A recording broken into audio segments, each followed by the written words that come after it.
po ng ating mga kaibigan dito sa Pilipinas at sa ating mga kaibigan ng mga OFW sa iba't ibang panig ng mundo. Kumusta po kayo? Tayo po ay magluluto ngayon ng adobong tainga ng baboy.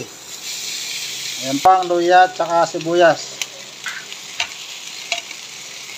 Ng sukan tuba kasi sukan tuba ay organic ito.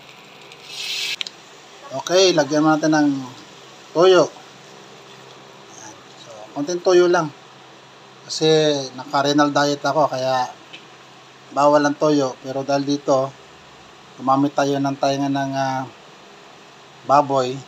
So, pwede pa to sa akin kasi actually yung mayroong karamdaman na tulad ko, bawal po yung red meat.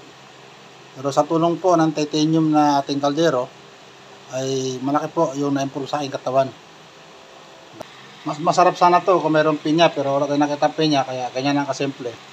Pero ito, wala na ho tayo nilagay dito na iba pang pampalasa. Walang bitchin, walang magic sarap. Luhaan po natin ng kangkong, kasi ang kangkong ay maraming sustansya na makukuha.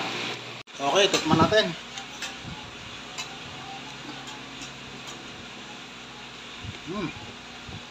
Harap. Yan, kain tayo.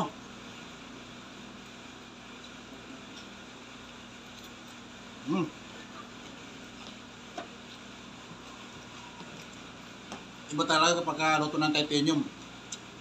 Masarap. At hindi ka cook, pwede ka magluto.